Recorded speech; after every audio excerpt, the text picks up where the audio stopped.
everyone. I'm here again with Brian Sanchez. Brian is a personal trainer at Fitness for 10 in Carson City, Nevada. Thanks for being here, Brian. Thanks for letting me come on in again there, Steve. All right, well, we've been talking about a lot of stuff off camera. And this one, we just talked about food, European food, and so on. You guys go check out that video. Um, but now, exercise. I think it's a whole. I think sometimes our motives are not the best for exercising when it's, probably vanity. We want to look better, and there's nothing wrong with that. Hey, I want to look good, especially for a 95-year-old, right? I look good for 95 or so. Maybe I'm not quite that old, but so that's okay. But there's other benefits of exercise that you kind of noticed and were thinking about when you're in Europe. And just the endorphins, what exercise does to us emotionally, the benefits are phenomenal. So what are your first thoughts? Well, Steve, you and I talk about this all the time. We just don't put it into this format. The last couple of years, like on my personal journey with changing over my supplements and moving away from all the crazy lifting and trying to move around a little bit differently, our focus has become health, not and it hasn't been this way for either of us. We both know that back in the day, we wanted to look different and we wanted that look for a reason. And that was part of who we were. I think it's really neat to see, especially this last year, 2023, 2024.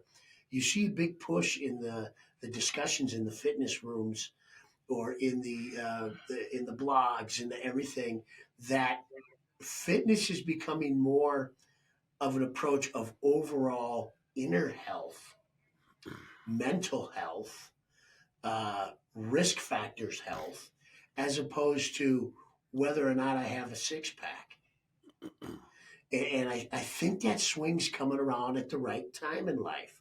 Maybe I don't know if you would call it a trending topic over the last couple of years or not, because I'm not big into those kind of words. But it's something that comes up often enough that I really truly believe in a lot of our videos, everybody, if you're paying attention, we are actually taking an approach on exercise and health as a medicinal approach to well-being. I think exercise is something that does that for us. Instead of the focus being, oh, I got to go to a reunion in a year. I need to go in and I need to lose 30 pounds so I can fit into my old tuxedo. Well, that's an appearance driven thing. It's a short term goal. Is it really going to be beneficial to you? Fact is, it probably is really beneficial to you. But I think more in the long term sense, in the overall health, the overall mental health, the overall medicinal reality to exercise, I think that might be the approach we want to start really looking at. And we should push it. We always tend to do it when we're older, when we see our older clients. And Steve and I talking about this. We should push this down to the younger generations. And why are we not focusing more on our mobility? Why are we not focusing more on functional athletics, functional exercise, mobility exercise? Why are we not looking at more socially based programs as we get older that cause us to be around people more, like joining a pickleball club, like joining a walking club, like joining a running group or a biking group or a hiking group, so that we're around people with like interests to keep our mental health where it needs to be. Why are we not exhausting our bodies, not just for the muscular approach of rebuilding our muscle, but why are not we exhausting it? So like Steve talks about, the endorphins start kicking in, but we're releasing the tension and the stress of our day. So our mental health is way better. I think we're onto something in these discussions when you start reading these articles on, whether or not exercise is medicinal or has a medicinal value, as opposed to, Is it all about the physique? We try to stress in our facilities. Steve and I have talked to customers of all shapes and sizes. Your focus should be on you and your own health. Focus on that. And we're going to get you where you need to be to where you're happy. Yeah, we're going to talk to you about, well, yeah, if you want to lose a few pounds, we'll make you look a little trimmer. We do talk about that, and people do like to see the positive side, when they see their muscles coming out, things like that. We understand it. But if we can truly work on the inner health of the individual, I think we're going to be better off. Something that we use here that our company brings into, that with our Steiku scanning machine, where we can look at, the body. It's a part of our fitness package. You come train with us, you're going to be using these things. We get to look at all these measurements on your body to help identify risk factors so that we can start talking to you about, well, if your circumference in this area of your body is that big, maybe we got to talk about trimming that waist down.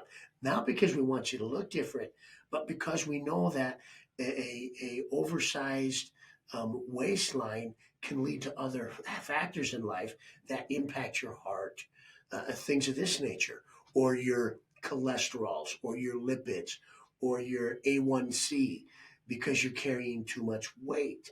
Well, if we're focusing on the inner health, there's a very good reason why we need to keep moving forward instead of whether or not you look good in a swimsuit in 4 months. This makes it a long-term program. This makes it a lifelong program. It's not an immediate thing for immediate fix that when you hit your short-term goal, you quit. We get people that in here that stay focused on their personal health for the rest of their life. Steve? Yeah, but it's like which comes first? We're talking about putting health.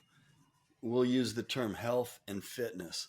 Which came first? I mean, either one could come first, but if you put the importance of your health first, guess what? You're going to be fit. You're going to be able to breathe. Your heart's going to work great. Your mind is going to work. If you put your health first, exercise is a big part of that. Reducing stress, moving your body. Now your flexibility is improved. Your strength is improved. Your cardiovascular strength is improved. It's all improved. And then guess what? You look fit. Why do you look fit? Because you're healthy.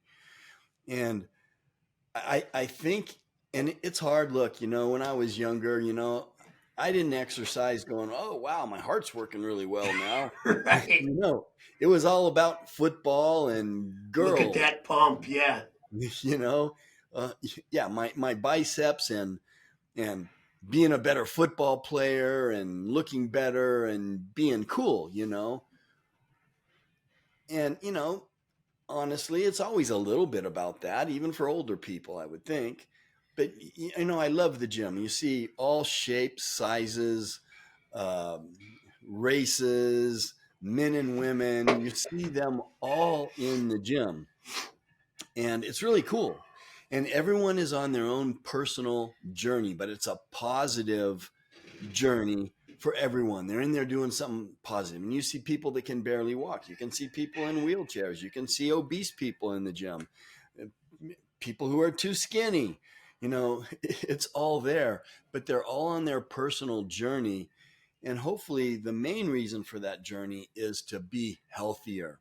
When you walk into the gym at lunchtime and you're there for 35, 45 minutes, that stress is going to leave you for 45 minutes or however long. And then when you go back into the office, it's going to hit you again, but you had a break from it. Get those endorphins going, move your body. Now your brain's going to work better. Your heart's going to work better. Your cells are going to repair themselves better. Everything's going to work better from your cells to your breathing when you exercise. And there is a therapeutic benefit there. You feel better. It just for me, my whole outlook on life is different because of exercise. And it makes a difference. That's why I just want to encourage everyone to get in the gym or get outside, ride your bike. You don't have to be in the gym, work out at home, do something, and eat clean. Hey, real simple. Focus on your inner health, focus on your mental health, focus on your movement, your agility. Start those focuses. Everything else comes into the play then. And you will look better. If that's a part of it, look, you will look better. It'll be a part of it because, in a sense, if you're focused on what's going on inside your body, inside your mind, inside your soul, when you're physically being active, everything else comes to play. And in a weird sense, the appearance then becomes a byproduct, but a positive byproduct of your efforts. You'll look good, but your health is better. You focus on overall health, you might stay in the gym longer. You might stay in the running club longer. You might stay in the hiking group longer because your focus is different now. Yeah. And when you're healthier, look, of course, yes, your body is going to look better, but even your countenance is going to look better. That's a You, big you word. know, you're going to see it, and you can see it in someone's face. I can watch people walk by, which my wife and I always do. Watch them walk by. We're eating dinner or breakfast or whatever. 9 times out of 10, you can tell that person's an exerciser. You can tell. And they're not always little skinny people or fit people. And you can still tell when they're an exerciser. Isn't that amazing? Yeah, they just they operate differently. Yep. And you can just tell the way they walk. Like I said, their countenance. So you guys get out, do some form of exercise, stick with it. If you know it's hard, but start with a little bit and be consistent and have discipline. That's what you got to do. So, Brian, as always, glad you're back. Thanks for being with us. Thanks for joining me. We'll see you all again soon.